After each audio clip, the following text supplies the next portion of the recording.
Muy buenas noches, ingeniero Arturo Rodríguez Cabello, amigos descifradores. Muchas gracias por acompañarme en este episodio final, caminando con Charles J. Hall y los Saltos Blancos. Revelaciones extraordinarias.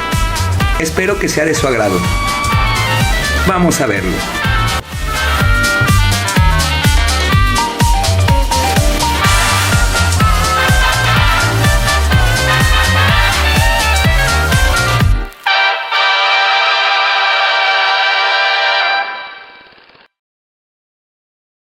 Una de las armas podía ajustarse para hipnotizar a una persona. Cuando usaban ese ajuste, típicamente les gustaba un disparo limpio en una de tus sienes y lo que haría sería inducir lo mismo que si estuvieras hipnotizado.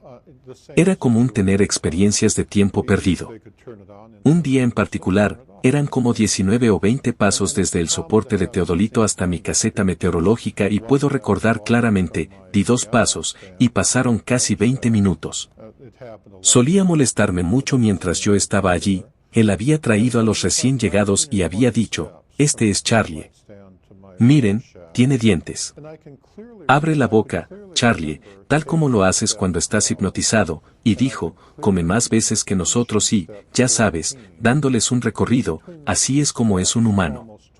Y luego, cuando todos regresaron, realmente le tomó unos 20 minutos pasar por su rutina de introducción de un humano y luego lo soltó y siguió su camino. Debido a una serie de episodios como ese, solía tener la política de anotar la hora cuando me hacían las cosas.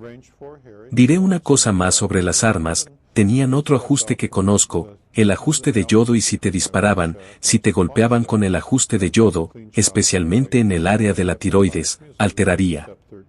Afectaría el yodo en tu sangre y alteraría la química de la sangre para que tu sangre se filtrara a través de las arterias y te desangrarías hasta morir en unos 2 minutos. Los alienígenas no manejan la ira como los humanos. Cuando se enojan, se van o te matan, o ya sabes, los humanos nos enojamos unos con otros y peleamos y luego nos volvemos buenos amigos. Por lo general, la clasificación se refiere a cosas materiales, planos, material, lo que sea. Cuando estaba allí, nunca observé que los alienígenas hicieran nada mágico. Eran muy buenos construyendo naves que viajaban más rápido que la velocidad de la luz. No viajaban en el tiempo. Nunca los observé viajando a otra dimensión. No son ángeles, son solo criaturas como nosotros, pero soy muy religioso. Soy católico romano. Los ángeles son ángeles y los alienígenas son alienígenas. No vinieron a enseñarme nada. Vinieron por sus propósitos. Actualmente me parece que la física estadounidense está en una posición inversa a la de Galileo. En la época de Galileo, los líderes religiosos exigían que los científicos pensaran dentro de la caja y los científicos como Galileo querían experimentar y pensar fuera de la caja. Ahora, sin embargo, la situación parece estar invertida. Los físicos estadounidenses parecen pensar que Einstein siempre fue perfecto y completo y, por lo tanto, los científicos estadounidenses siguen pensando dentro de la caja. En la teoría de los fotones, mi creencia es que dentro del fotón hay un tercer campo, pero actualmente la caja dice que solo hay 2 campos. La mayoría de los científicos no lo considerarán. Insisten en pensar dentro de la caja por razones religiosas, pretendiendo que es ciencia. Muestro de manera científica cómo los científicos deberían estar abordando eso.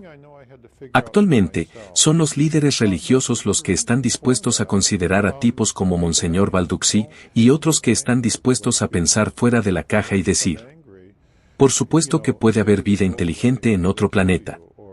Quiero decir, una vez que viste su nave flotando en el campo de gravedad en perfecto silencio y aterrizando, fue la conmoción de decir, ¿cómo es que tantos científicos estadounidenses no han descubierto eso o ni siquiera están tratando de descubrirlo? Ni siquiera están pensando en eso, están dispuestos a pensar fuera de la caja. Einstein nunca afirmó ser perfecto y completo, pero todos sus seguidores parecen afirmar que era perfecto y completo y creo que esa es una de mis observaciones, es que esa caja en la que están, bueno. ¿Recuerda cuando la maestra dijo que en otros planetas los seres inteligentes típicamente mataban a los animales? Se refería a otras plantas que había visto con vida inteligente, pero no dio más detalles, solo mencionó que La razón principal fue que vinieron para satisfacer sus propios propósitos.